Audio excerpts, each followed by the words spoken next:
Hi, my name is Alex Wolff. I'm the author of The Audacity of Hoop, Basketball in the Age of Obama.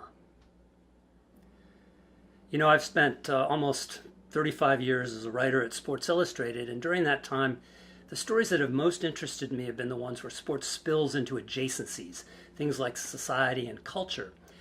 And when this candidate emerged in 2007, who'd used basketball to shape his racial identity in Hawaii, and who had actually won his bride through the game of basketball, and who bonded with voters with basketball. Once he occupied the Oval Office, I wanted to keep an eye on him and find out, okay, is he going to use the game to govern? Is he going to use it to project American power overseas? Is he going to use it domestically? And sure enough, he did. And then when he was reelected in 2012, it seemed to me there must be enough here for a book. There is a long tradition of presidents being identified with sports. Teddy Roosevelt weighed in on issues having to do with college football. Dwight Eisenhower, a great golfer, played more than 800 rounds of golf while he was in office.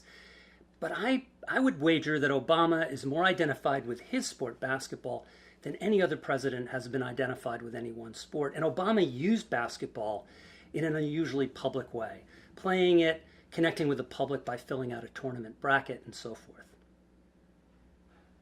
We were very lucky to be able to get access to photos from the lens of Pete Souza, the official White House photographer, when Barack Obama's getting a private tour of the trophy room of Magic Johnson's LA home, where he's cooling out after playing pickup ball with George Clooney.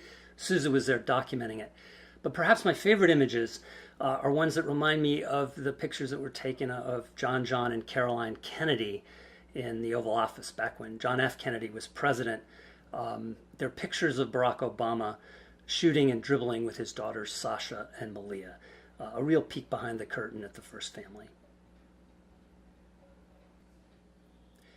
Well, I took as my brief the entirety of basketball around the age of Obama.